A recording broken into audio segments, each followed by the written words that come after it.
महर्षि वाल्मीकि जी द्वारा रचित रामायण का हम सभी स्वाध्याय कर रहे हैं।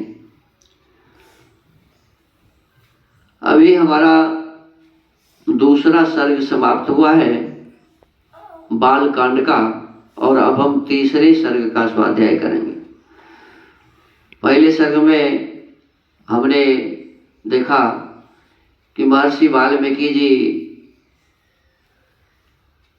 उस समय के सबसे उत्तम कोटि के विद्वान नारद जी से बातचीत करते हैं, उनसे पूछते हैं कि सदाचार में सबसे बढ़िया कौन है, समस्त प्राणियों का हित साधक कौन है, विद्वान कौन है, सामर्थ्यशाली कौन है, कौन ऐसा है जो अपने क्रोध को जीत लिया है, जिसका मन पर अपना अधिकार है। तो इस प्रकार के अनेक गुणों से युक्त व्यक्ति जो है उनके बारे में मुझे बताइए। तो इस पर नारद जी बताते हैं कि इक्ष्वाकु कुल में जन्म लेने वाले राम नाम से विख्यात एक व्यक्ति हैं जो अपने मन को बस में रखे हुए हैं, महाबलवान हैं, कांतिमान हैं, धैर्यवान हैं, जितेंद्रिय हैं।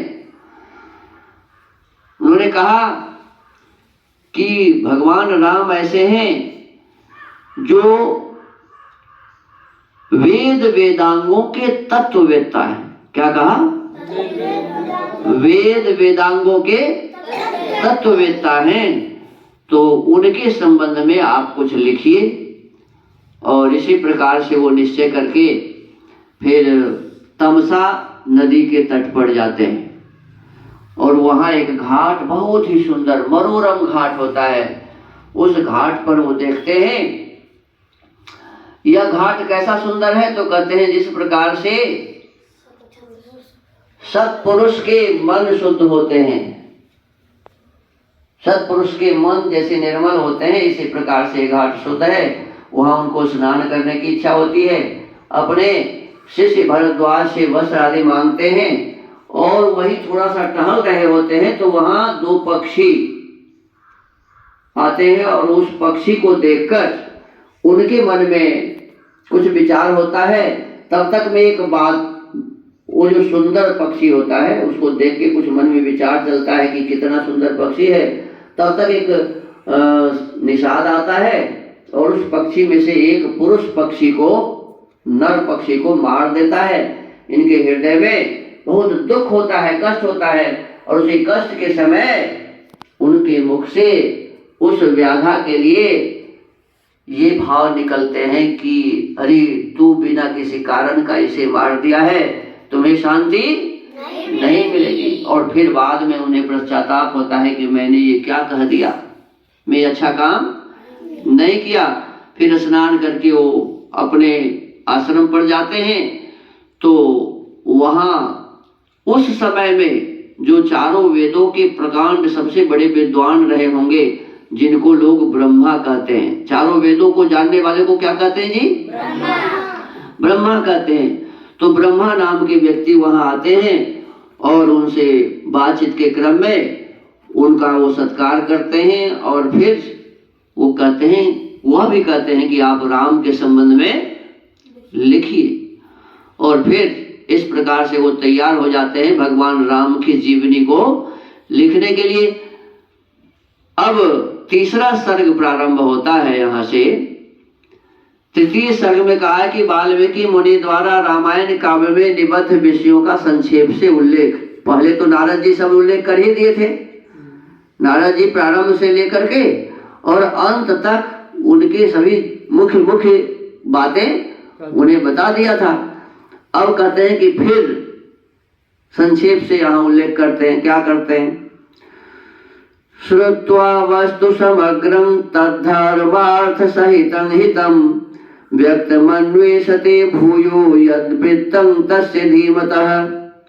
नारद जी के मुख से धर्म, अर्थ एवं काम रूपी फल से युक्त हितकर, मोक्षदायक तथा प्रकट और गुप्त संपूर्ण रामचरित्र को, जो रामायण महाकाव्य की प्रधान कथा वस्तु था, सुनकर महर्षि वाल्मीकि जी बुद्धिमान श्री राम के उस जीवन वृत्त का पुनः भली भांति साक्षात्कार करने के लिए प्रयत्न करने लगे। उपस्पृश्योदकं सम्यं मुनिः स्थित्वा कृतांजलिः प्राचीनाग्रेषु दर्भेषु धर्मेणान्वेषते गतिम। वे पूर्वाग्र कुशों के आसन पर बैठ गए और विधिवत आचमन करके हाथ जोड़े हुए स्थिर भाव से स्थित हो योग धर्म के द्वारा श्री राम आदि के चरित्रों का अनुसंधान करने लगे। देखो, योग धर्म और पुस्तक में लिखा है समाधि। योग के 8 अंग कहे गए हैं, यम, नियम, आसन, प्राणायाम, प्रत्याहार, धारणा, ध्यान और समाधि। तो कहते हैं वो कुश के आसन पर बैठ गए, आचमन करके हाथ जोड़ के स्थिर भाव से स्थित हो योग धर्म के द्वारा श्री राम आदि के चरित्रों का अनुसंधान करने लगे। अर्थात बैठकर योग में स्थित होकर भी अनुसंधान किया जाता है। बहुत सारी विषय वस्तुओं को विचार करके लोग फिर उसके निचोड़ को निकालते हैं। परमात्मा की प्राप्ति इसी अवस्था में होती है, समाधि अवस्था में। राम लक्ष्मण सीता भी राज्या दशरथेन च सौभार्येण सराष्ट्रेण यत् प्राप्तं तत्र तत्त्वतः हसितं भाषितं चैव गतिर्यावच्च चेष्टितं तत्सर्वं धर्मवीर्येण यथावत् संप्रपश्यति। श्री राम, लक्ष्मण, सीता तथा राज्य और रानियों सहित राजा दशरथ से संबंध रखने वाली जितनी बातें थीं, हंसना, बोलना, चलना और राज्य पालन आदि जितनी चेष्टाएं हुई, उन सब का महर्षि ने अपने योग धर्म के बल से भली भांति साक्षात्कार किया। देखो, विचार करने वाली बात है। योग धर्म में स्थित होकर जो पदार्थ हमने कभी देखा नहीं, कभी सुना नहीं, किसी के बारे में विचारा नहीं, तो ऐसे हम उस योग धर्म में उसको जान जाएंगे, ऐसी बात नहीं। अच्छा, एक बात बोलो, जब ये पुस्तक प्रारंभ करते हैं तो इस पुस्तक के प्रारंभ में सबसे पहला जो श्लोक लिखा है, सबसे पहला श्लोक, उस श्लोक में क्या लिखा है कि उस जमाने में, जिस जमाने में ये शुरू करते हैं इस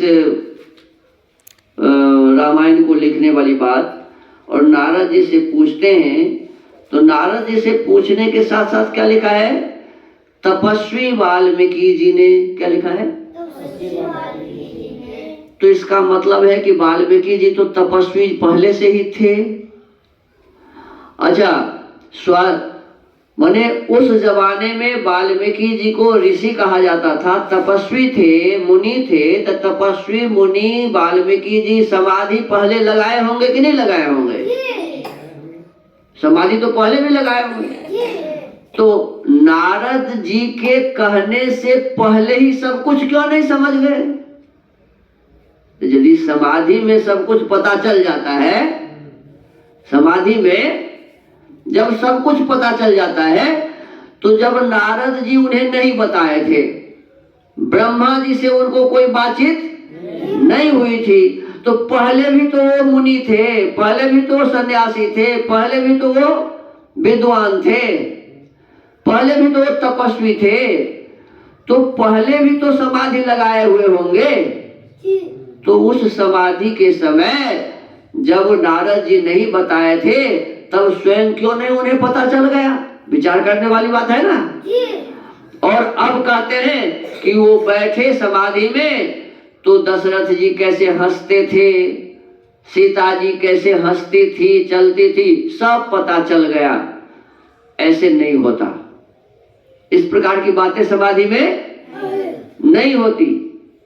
समाधि में अपने इस शरीर के भीतर जो जो पदार्थ हैं उसके बारे में जानकारी मिलती है, या जिसके बारे में हम जानना चाहते हैं उस विषय वस्तु में हमारी गति बढ़ जाती है, उसको जानने की क्षमता बढ़ जाती है और उसके माध्यम से उस विषय वस्तु को हम जान जाते हैं। ऐसा नहीं है कि कोई चीज कलकत्ता में है और समाधि में हम यहाँ बैठे तो कोई कभी हमें बताया नहीं और कलकत्ता में वो जो पदार्थ है उसको हम समाधि में जान जाएंगे, ऐसी बात नहीं होती है। उस विषय वस्तु के संबंध में कहीं ना कहीं से कोई जानकारी हमें मिलेगी, मुझे मिलेगी, और हम जब उसको जानना चाहेंगे, उस पर खोज करेंगे तो उस विषय वस्तु के संबंध में जानकारी मिलेगी। ऐसा होता है। समाधि में जो कभी नहीं देखा उसको हम देख नहीं सकते। तो इसमें लिखा है, लेकिन श्री राम लक्ष्मण सीता था राज और रानियों सहित राजा दशरथ से संबंध रखने वाली जितनी बातें थी, हंसना, देखो हंसना, बोलना, अब वो क्या बोले थे सब इनको पता चल गया समाधि में, ऐसा नहीं होता। चलना और राजपाल आदि जितनी चेष्टाएं हुई उन सब का महर्षि ने अपने योग धर्म के बल से भली भांति साक्षात्कार किया। अब आगे लिखते हैं, स्त्री तृतीयेन च तथा यत् प्राप्तं चरता वने सत्य संधेन रामेण तत्सर्वं च नोवैक्षत। सत्य प्रतिज श्री रामचंद्र जी ने लक्ष्मण और सीता के साथ वन में विचरते समय जो जो लीलाएं की थी वे सब उनकी दृष्टि में आ गई। इसका ये मतलब समझिए कि वाल्मीकि जी ने प्रयास किया जानने का, जैसे उन्होंने कहा था ना, तो वैसे इन्होंने प्रयास किया, इन्होंने खोज किया। क्या किया? खोज किया, अनुसंधान किया, और अनुसंधान के बल पर, खोज के बल पर उन्हें रामचंद्र जी के बारे में पता चला। अब स्वामी दयानंद सरस्वती जी का देहावसान हो गया तो वो उनके बारे में वो अपने मुंह से कभी नहीं बताया कि मेरे पिताजी का क्या नाम था, मेरे माताजी का क्या नाम था, मेरा घर किस गांव में था, इस प्रकार से कभी नहीं बताए। तो एक अपने आप विद्वान हुए पंडित लेखराम जी, क्या नाम था? तो पंडित लेखराम जी को ये भार दिया गया कि भाई उनके संबंध में आप खोज करिए। तो खोज करने के लिए वो बहुत घोर परिश्रम करके और उनके घर तक पहुंचे, गांव तक पहुंचे, तो जाना पड़ा ना। और उनके भीतर में ये क्षमता थी परमात्मा की कृपा से कि वो हर एक जगह पहुंचकर जिन जिन लोगों से स्वामी दयानंद सरस्वती जी मिले थे उनमें से जो जो उन्हें मिले सब की बातों को उन्होंने लिखा। तो ये तो खोज करना होता है। ऐसे ही महर्षि वाल्मीकि जी भी परिश्रम किए, मेहनत किए, भगवान राम के संबंध में, भगवान राम के परिवार के संबंध में, उनके सगे संबंधियों के संबंध में, उनके मित्र आदि के संबंध में और उनके दुश्मनों के संबंध में भी हर एक व्यक्ति, हर एक विषय वस्तु का उन्होंने क्या किया? खोज किया, परिश्रम किया, मेहनत किया। अब उनके मेहनत को यह कह के हम सीधा नकार देते हैं, अरे भाई वो सब ध्यान लगा करके बैठ गए, सब कुछ उन्हें पता चल गया, कोई मेहनत परिश्रम नहीं करना पड़ा। उनके मेहनत और परिश्रम पर हम पानी फेर देते हैं ऐसा कहकर। उन्होंने मेहनत किया था, परिश्रम किया था और भगवान के संबंध में बहुत सारी बातों को जाना था और तब उन्होंने इस रामायण की रचना की थी। ततः पश्यति धर्मात्मा तत्सर्वं योगमास्थितः पुरा यत्र निर्वृत्तं पानावामलकं यथा। योग का आश्रय लेकर उन धर्मात्मा महर्षि ने पूर्व काल में जो जो घटनाएं घटित हुई थी उन सबको वहां हाथ पर रखे हुए आंवले की तरह प्रत्यक्ष देखा। ऐसा नहीं होता कि उन्होंने योग में बैठ करके और आंवला जैसे हाथ में है वैसे सब कुछ देख लिया, ये सब कहने वाली बात है।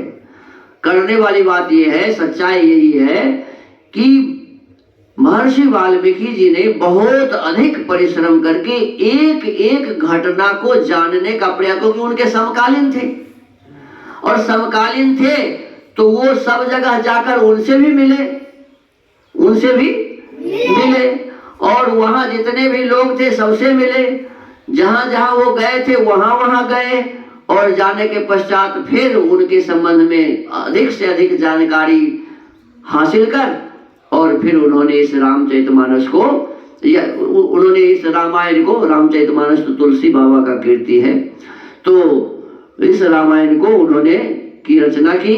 तो आज स्वाध्याय के क्रम को यहीं विराम देते हैं।